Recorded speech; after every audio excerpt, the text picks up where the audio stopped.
সকালে বাংলাদেশ, আপনাদের সবাইকে স্বাগত। রুনি আছে, আমি জুলা জুবের আছি এবং অতিথি আছেন আপনাদের সাথে পরিচয় করাতে চাই। তবে তার আগে একটি বিষয় খুব চমৎকারভাবে মনে করিয়ে দেওয়া অনেক বেশি প্রয়োজন।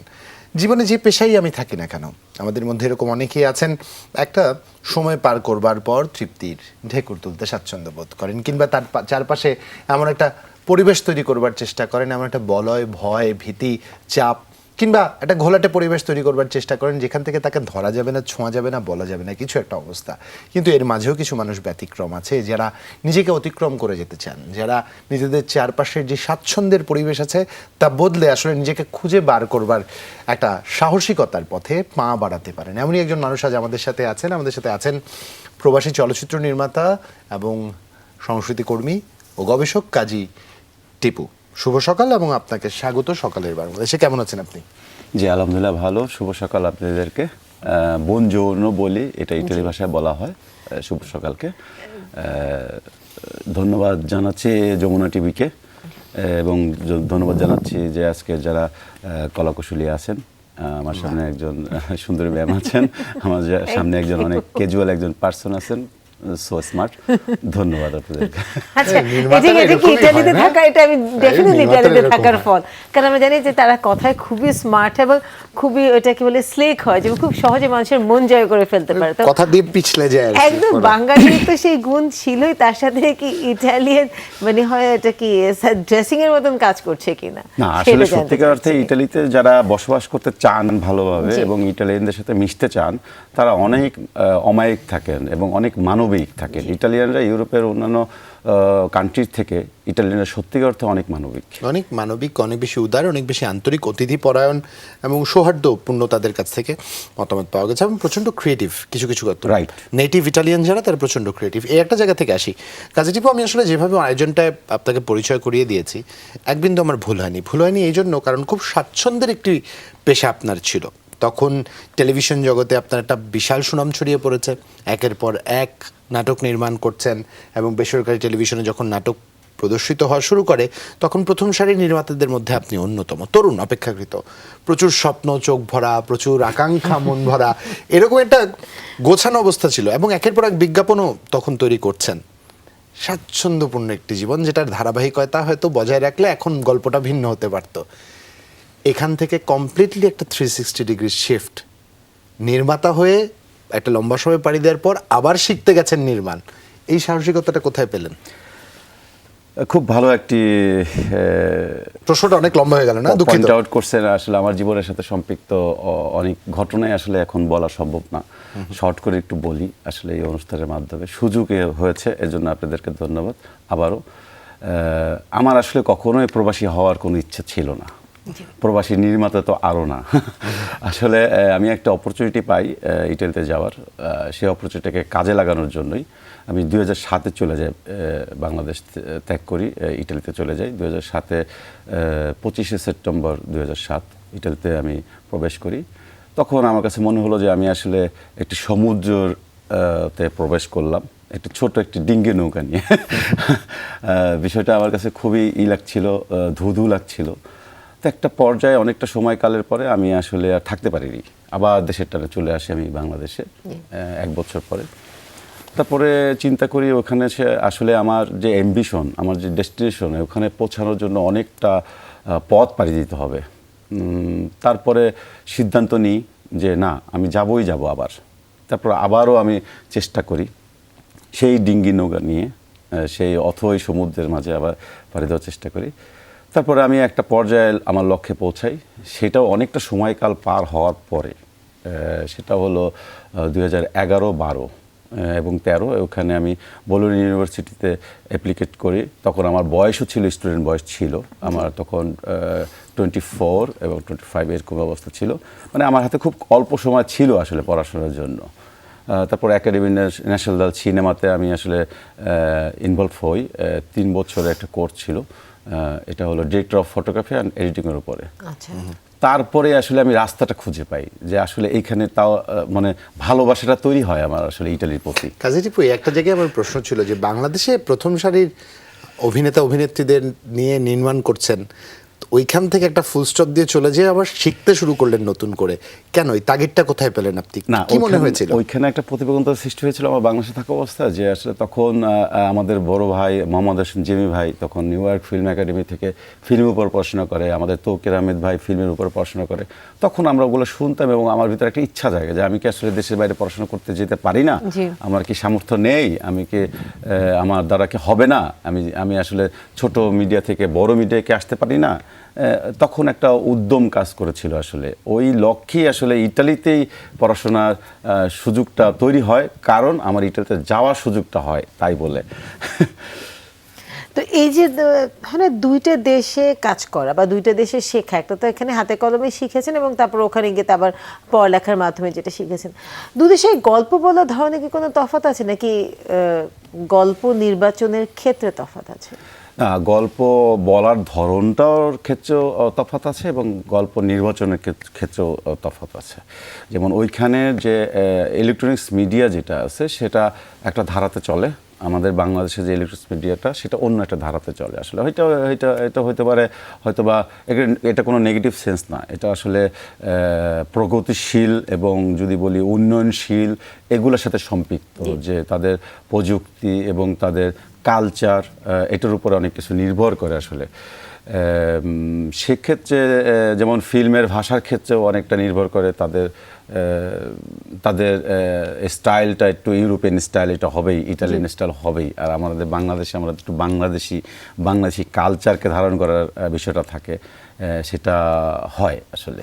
আচ্ছা, সেক্ষেত্রে একটা নির্মাতার চোখ দিয়ে একটু তার কাছ থেকে জানতে চাই, সংস্কৃতিতে একদম বাংলাদেশ এবং ইটালির সংস্কৃতির স্বাচ্ছন্দ্যের বা মিলে যাওয়ার জায়গাটা এমন কিছু দেখেছেন কখনো, কিংবা একদম বিপরীত এরকম কিছু চোখে খুব ধরা পড়েছে কিনা, যেটা নির্মাতা হিসাবে যেটা পোর্ট্রে করতে একটু ব্যক্তিগত হয়েছে?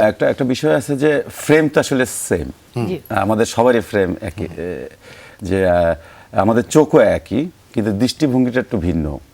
সেক্ষেত্রে ইটালিতে ইটালিয়ানদের অনেক দৃষ্টিভঙ্গি আছে যেটা আমাদের দৃষ্টিভঙ্গির সাথে মিলে যায় অনেক কিছুতে। ছোট একটা এক্সাম্পল দিই, যে আমাদের একটি বাড়ি আছে, বাড়ির একটা বারান্দা আছে, বারান্দাটাকে আমরা প্রায় বলি ব্যালকনি বাংলা শব্দ। ইটালিতেও কিন্তু বালকনি বলে, মানে ব্যালকনি, মানে শব্দের অত বেশি পরিবর্তন নাই। অন্যান্য ভাষা যেমন ওয়ার্ডে যেমন পরিবর্তন আছে এরকম নাই। তখন আমার কাছে মনে হয় যে আসলে কালচারালি অনেক মিল আছে আমাদের ইটালিয়ানের সাথে, ইটালির সাথে। যেমন করিডোর, আমরা করিডোরটা ইংলিশ হিসেবে ইউজ করি বাংলাদেশে, কিন্তু ওই করিডোরটাকে করিডারিও বলে, মানে ওই যে বাসার যে বিষয়গুলো যে জড়িত, তার মানে আমাদের পরিবারের সাথে সম্পৃক্ত মনে হচ্ছে। টেবিল, টেবিল আমরা অভ্যস্ত, মানে যেগুলো আমরা বাংলায় আপন করে নিয়েছি ইটালীয়রা তাদের মতো করে আপন করে নিয়েছে, ওই ইংলিশ শব্দগুলোকে কিন্তু আপন করে নিয়েছে। এটা একটা খুনসুটি ব্যাপার। তারপরে হলো আমরা যেমন সবাই সপরিবার একসাথে টেবিলে বসে খাই, ওরা কিন্তু টেবিলে বসে খায় আসলে। আরেকটা বিষয় হলো যে আমরা নিজেরা কুক করে পছন্দ করি অতিথি আপ্যায়নের জন্য, তারাও কিন্তু এই জিনিসটা পছন্দ করে। তারা তো ইটালিয়ানরা তো এই ব্যাপারে একদমই শুধু খাবারটা ভিন্ন, আসলে ভাষাটা ভিন্ন আমার কাছে মনে হয় আসলে। আজ পর্যন্ত কেউ দাওয়াত দিল না। যাই হোক, আমরা একজন শেফও পেয়ে গেছি এখানে, যদি তিনি আমাদের ইটালীয় রান্না করে খাওয়ার আর কি কোনো একদিন। যাই হোক, যে প্রসঙ্গে ছিলাম আবার যাই, গেলেন পড়তে, তো তখন নতুন করে আবার সবকিছু জানা জিনিস নতুন করে পড়ছেন, কখনো মনে হয়নি যে কি করছেন, কেন করছি, কি হলো বিষয়টা, আসলে কোথায় যেয়ে দাঁড়াবো বা কি করতে যাচ্ছি, কোথায় যেয়ে দাঁড়াতে চাই?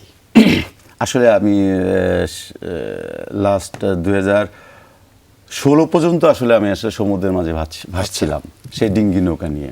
2007 থেকে 2016 আমি আসলে 2007 থেকে 2016 পর্যন্ত আসলে ইটালিতে কোনো জব করিনি। 17তে আসলে আমি একটি মেয়েকে ভালোবাসি এবং বিয়ে করে আমার লাইফটাকে একটু শৃঙ্খলের ভিতরে চলে আসে। ইটালীয় না, বাংলাদেশি, ওখানে বেড়ে ওঠা একটি মেয়ে, তো ওখানে পড়াশোনা করতেন, সে আবার জার্নালিজমের উপর পড়াশোনা করেন।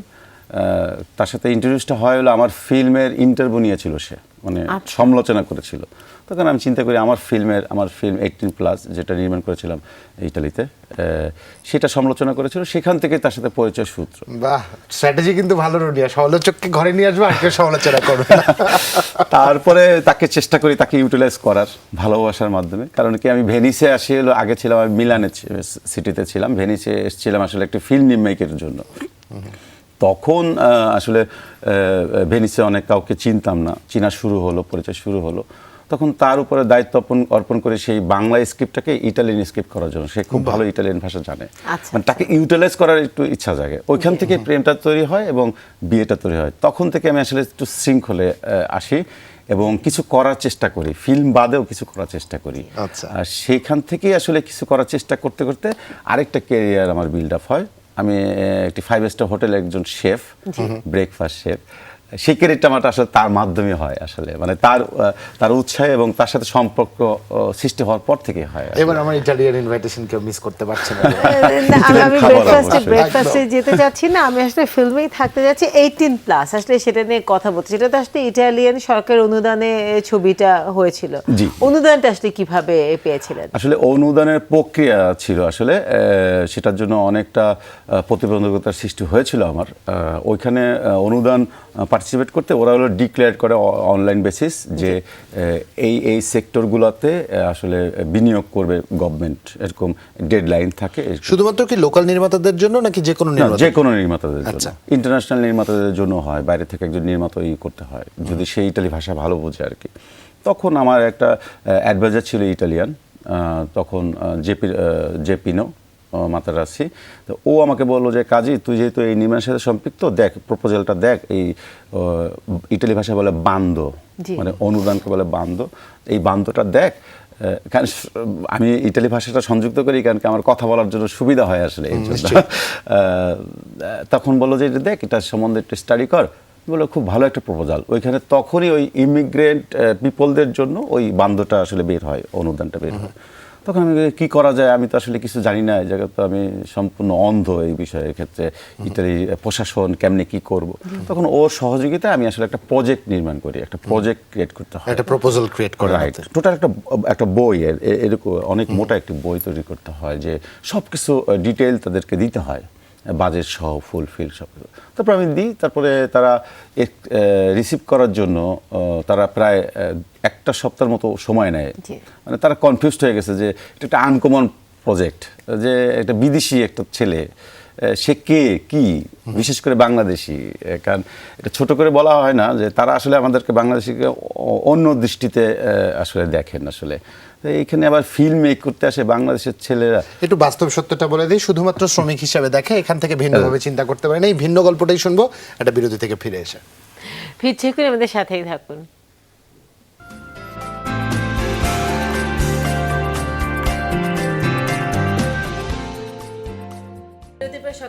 আপনাদের সবাইকে স্বাগত। রুনি আছে, সাথে আছে জুবাইর, এবং আমাদের সাথে আমাদের আজকের অতিথি আছেন প্রবাসী চলচ্চিত্র নির্মাতা, সংস্কৃতি কর্মী ও গবেষক কাজী টিপু, যার সাথে আমাদের আলাপচারিতা চলছিল। যে এবং তার প্রসঙ্গটা পাশাপাশি শেফ, একদম শেফ, ব্রেকফাস্ট শেফ, মানে আমি সহসা একটা দাওয়াত পেতে যাচ্ছি। যাকে এই প্রসঙ্গ ব্যক্তিগত, এবার মূল আলোচনায় ফিরি। যেটা আসলে বলছিলাম, বাঙালি বা বাংলাদেশিদের, বাঙালি না বাংলাদেশিদের একটা ভিন্ন রকম ইটালিতে পরিচয়। তা হচ্ছে পেশাদার অপেশাদার যেভাবে বলি না কেন, শ্রম বিক্রি করেন তারা, এবং মানব সম্পদ রফতানির ক্ষেত্রে ইটালি একটা নিশ্চিত গন্তব্য বলে অনেকে মনে করেন। আর তাই কিন্তু মধ্যপ্রাচ্য থেকে শুরু করে বিভিন্ন পন্থায় অনিবন্ধিত উপায়েও অনেকে যান, এবং পরিণতির কথা আমরা সবাই জানি। তাতে করে ইটালি রাষ্ট্রটি বাংলাদেশ নামক রাষ্ট্রকে ভাবতেই পারে যে হ্যাঁ, এরা শুধুমাত্র শ্রমিক সরবরাহ করবে। এখানে একজন নির্মাতার গল্পটা শুনতে চাই। তারপরে কি হলো? তারপরে প্রজেক্টটা আসলে অ্যাকসেপ্ট করলো, আমাকে ডাকলো অফিসে। ডাকার পরে আমাকে প্রচুর অনার করলো। আমি বুঝতে পারলাম না কেন, আমি আসলে প্রাপ্য ছিলাম না আসলে। তা বললো এরকম এরকম ব্যাপার, ঠিক আছে তাহলে তোর প্রজেক্টটা অ্যাকসেপ্ট করা হলো, নেক্সট উইকে তো আমাকে একটা ব্যাংক অ্যাকাউন্ট দে, যেখানে আমরা তোকে অনুদানটা পাঠাতে পারি। এর সাথে আরেকটা আমাকে গিফট করলো, যে আপনারা হয়তো চিনেন যে দোমো, মিলানোর যে দোমো যে জায়গাটা, ওইখানে একটা খুব ফেমাস একটা থিয়েটার ছিল, তেয়াত্রো পিক্কোলো, একটা খুব ফেমাস তেয়াত্রো পিক্কোলো, সবাই ইটালিয়ানরা চিনে। ওইখানে আমাকে একটা ফার্স্ট প্রদর্শন করার জন্য, ছবিটা প্রদর্শন করার জন্য একটা সুযোগ দেয় আচ্ছা আচ্ছা একটা ফেস্টিভ্যালের মাধ্যমে। Okay. ওইটা একটু তারা সেই order ফেস্টিভ্যালের গল্পটা শুনবো, কিন্তু তার আগে নির্মাণে আসতে চাই। যেহেতু বাংলাদেশে একরকম করে একটা ল্যাঙ্গুয়েজে আপনি অভ্যস্ত ছিলেন নির্মাতা হিসেবে, ওইখানে তো একটা ভিন্ন রকম ল্যাঙ্গুয়েজ ডেফিনেটলি। রাইট ওইখানে ইটালিয়ান ভাষায় আমাকে স্ক্রিপ্ট করতে হয়, এবং এটা ওইখানে ইটালিয়ান যে আমার যে কারিগরি সহযোগিতা করার জন্য যে ছেলেপেলেরা ছিল, সিনেমাটোগ্রাফার ছিল এবং লাইটম্যান ছিল এবং অডিও যারা করতো, রেকর্ডিং করতো, তারা সবাই তো ইটালিয়ান।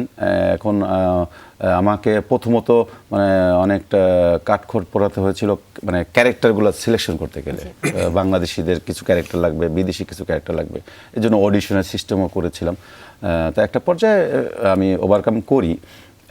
বিশেষ করে আমি তখন ইটালিয়ান ভাষা অত এক্সপার্ট ছিলাম না, সেজন্য আমাকে অনেক বাংলাদেশিরা আমাকে হেল্প করছে, যারা ওইখানে সেকেন্ড জেনারেশন বেড়ে উঠছিল।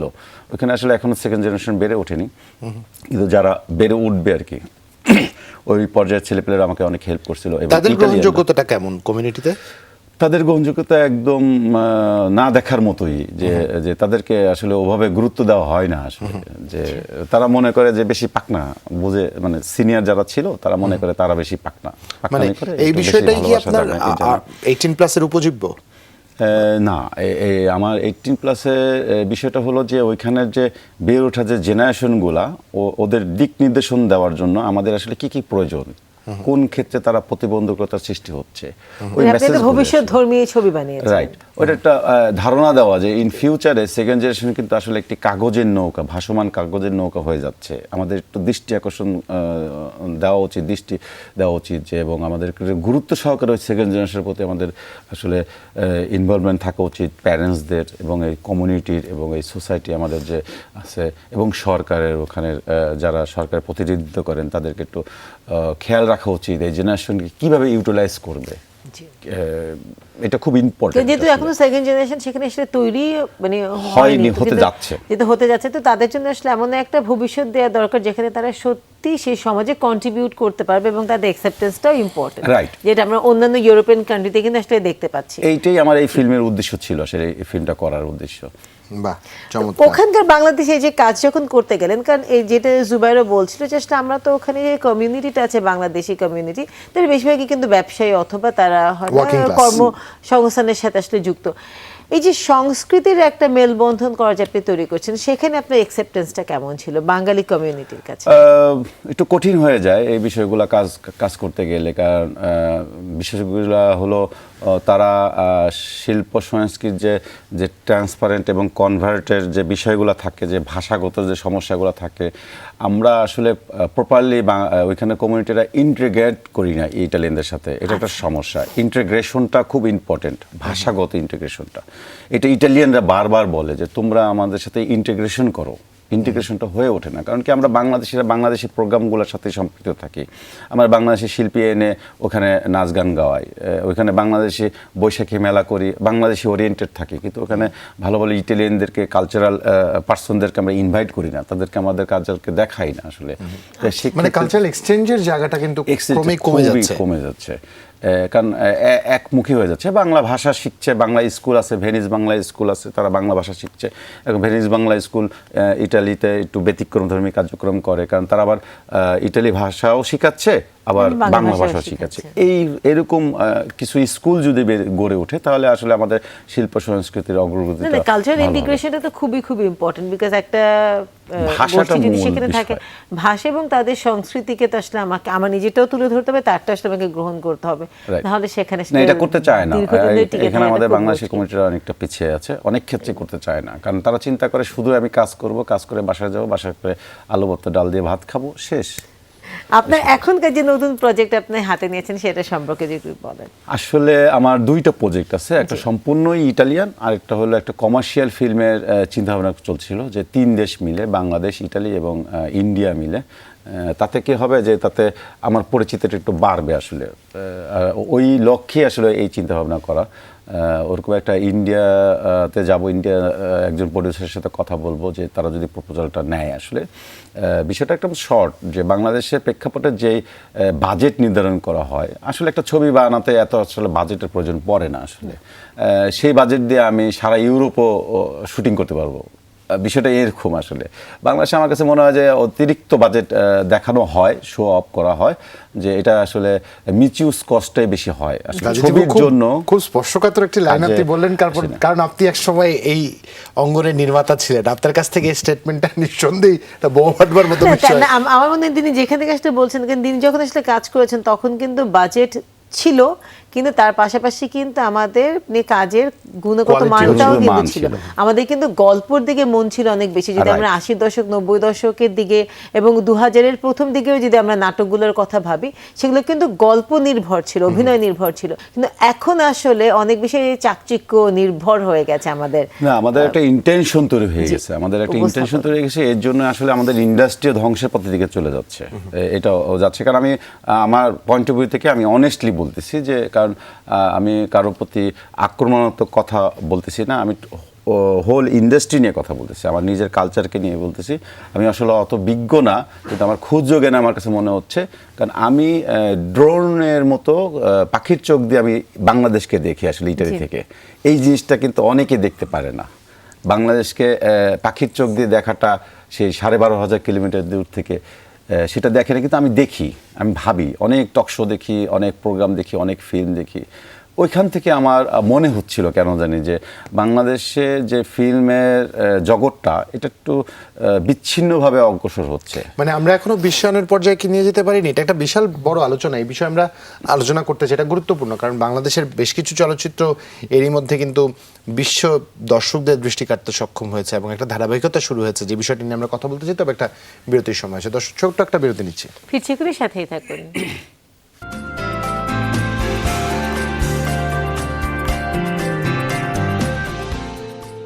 স্বাগত আরেকবার, দেখছেন সকালের বাংলাদেশ, জুলা জুবের আপনাদের সাথে আছে এবং রুনি আছে, এবং আমাদের সাথে আছেন কাজী টিপু, প্রবাসী চলচ্চিত্র নির্মাতা, সংস্কৃতি কর্মী, শেফ এবং গবেষক। সবকিছু মিলে যে আলোচনায় আসলে আমরা ছিলাম, সেখানে হচ্ছে বিশ্বায়ন।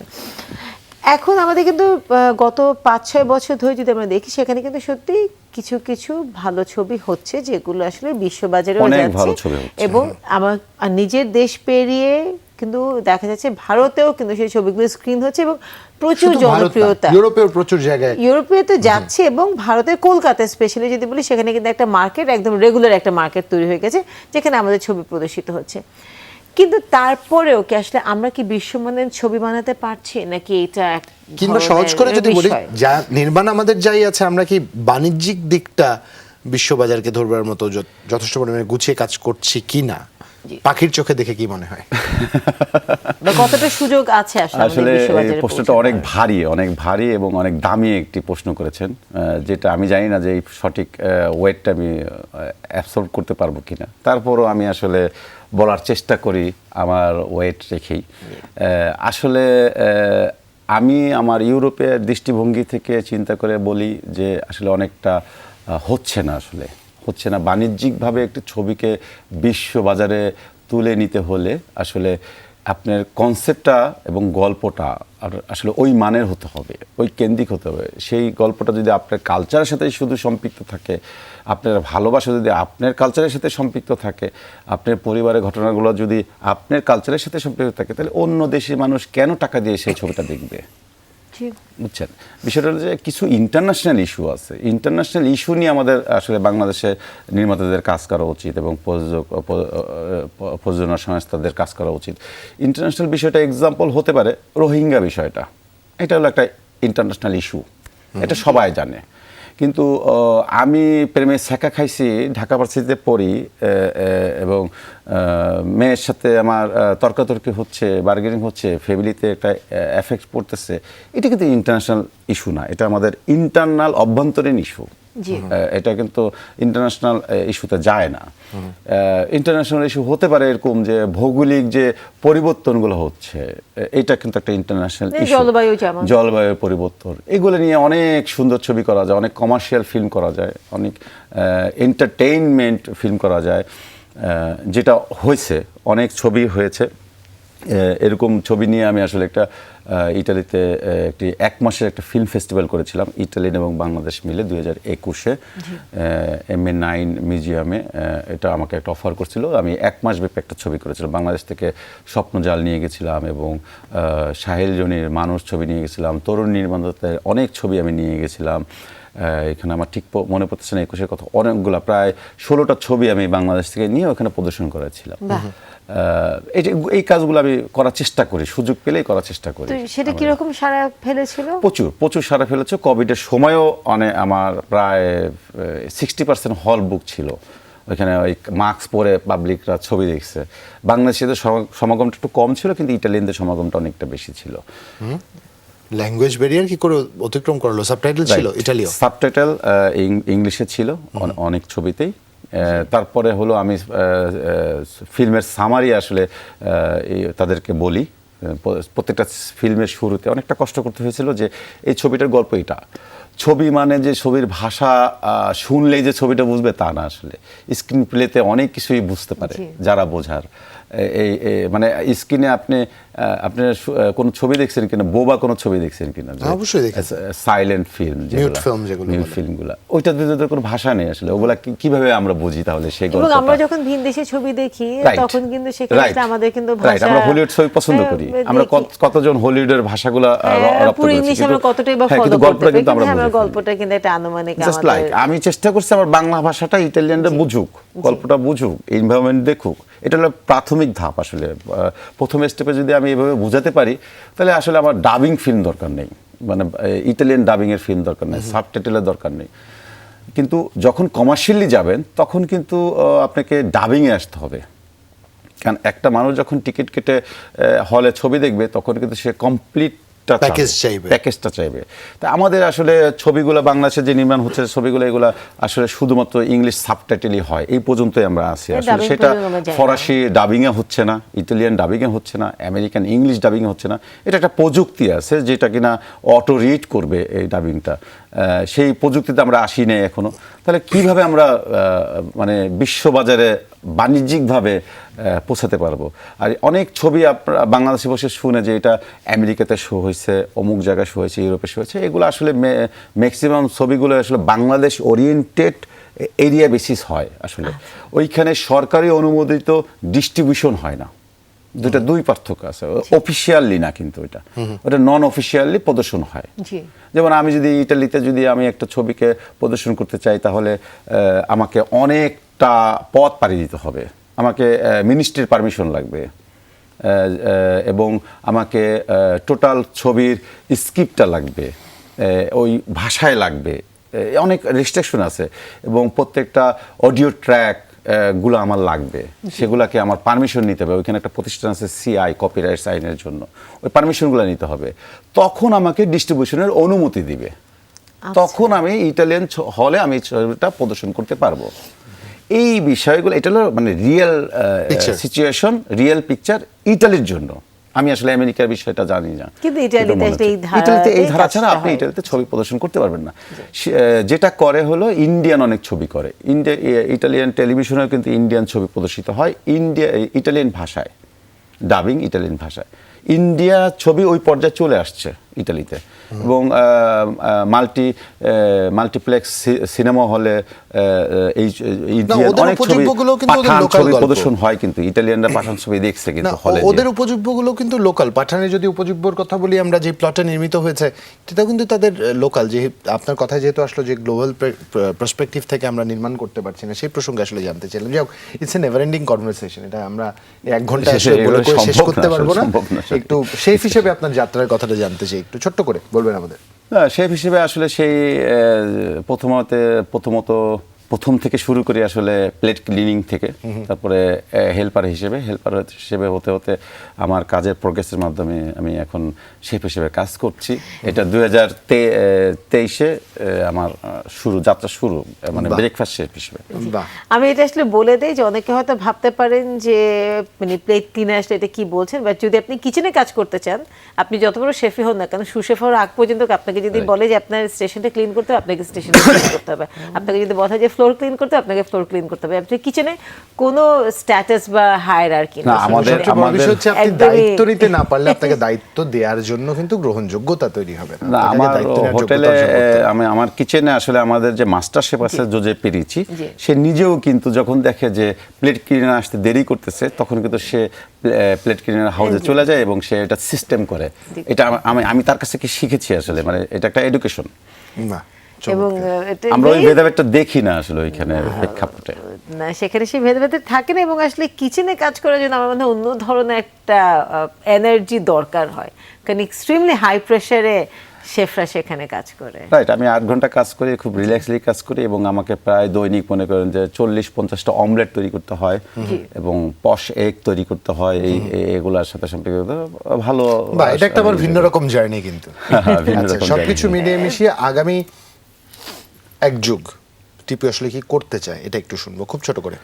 আসলে আগামী দিনেই আমি আসলে অনেক কিছু করতে চাই বাংলাদেশের জন্য, এবং আমার জন্য আসলে আমি ভাবি না আমার জন্য করার কিছু নেই। আমি শুকর আলহামদুলিল্লাহ অনেক ভালো আছি। আমার বাংলাদেশের জন্য আমি কিছু করতে চাই, বাংলাদেশকে রিপ্রেজেন্ট করতে চাই, ওইভাবে ইটালির মাটিতে চেষ্টা চলছে। যদি সরকারি সহযোগিতা থাকে এবং আমাদের ওইখানে বাংলাদেশি কমিউনিটিদের যদি সাহায্য সহযোগিতা আরও পাই, তাহলে আরও ভালো কিছু, আরও তাড়াতাড়ি দ্রুত গতিতে আমি অনেক কাজ সম্পন্ন করতে পারবো আর কি। কিন্তু আমি শেষ করবো, আসলে করবো, ডিটারমাইন্ড। না, কারণ আপনি যে জায়গায় এসে কাজটা শুরু করেছেন সে জায়গায় একটা অনেক বড় ঘাটতি ছিল, আসলে ওখানে একটা শূন্যতা ছিল যেটা আসলে আপনি পূরণ করছেন, এবং এই শূন্যতা পূরণটা যদি একবার হয়ে যায় তাহলে সেটা আসলে বাঙালিদেরকে ইটালিয়ানরা যেভাবে দেখেন সেখান থেকে দৃষ্টিভঙ্গি তবে একটা সেই বিশাল পূরণের পরিবর্তন পথটা হবে। কিন্তু অনেক বন্ধুর অনেক এবং বড়। অনেক বড়। শুভকামনা রইল আপনার জন্য। আমরা খুব করে প্রত্যাশা করি বাংলাদেশের বাংলা সংস্কৃতির বিশ্বায়নের যে ধারাবাহিকতা আপনি শুরু করেছেন, অন্তত পক্ষে বাংলা সংস্কৃতিকে ইটালি পৌঁছে দেবার যেই অ্যাম্বাসেডর হিসেবে দায়িত্ব পালন করছেন, এই যাত্রা আপনার মসৃণ হোক। মসৃণ হওয়ার খুব একটা সুযোগ নেই, খুব কঠিন না, একটা অনেক যাত্রা, কঠিন। কারণ ভাষাগত একটা সীমাবদ্ধতা তো আছেই আমাদের। এবং আপনার কাছ থেকে যে বিষয়টি জানবার সুযোগ হলো, সেখানকার অধিবাসী যারা রয়েছেন, অভিবাসী যারা রয়েছেন, তাদের মধ্যে সংস্কৃতির সাথে মিশতে না চাওয়ার একটা মানসিকতা তৈরি রয়েছে। সব কিছু উচ্চ উঠবেন এটা প্রত্যাশা রইল, সৃষ্টিকর্তার কাছে প্রার্থনা রইল। ভালো থাকবেন আপনি।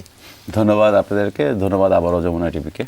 দর্শক, চেষ্টা করলে যে কোনো বন্ধুর পথই পাড়ি দেওয়া সম্ভব। আপনার মধ্যে যদি পরিবর্তনের সেই তাগিদটা থাকে, নেশাটা থাকে, যদি সত্যি নিজের গন্তব্য লক্ষ্য নিশ্চিত করতে পারেন, তবে সে পথে পা বাড়ালে এক না একদিন আপনি গন্তব্যে ঠিকই পৌঁছবেন। তবে সাহসিকতার সাথে মানসিক দৃঢ়তা ধরে রাখাটার কোনো বিকল্প নেই। সেই আশা নিয়ে আজকের মতন বিদায় নিচ্ছি। ভালো শুভ থাকবেন সকাল। সবাই, শুভ সকাল।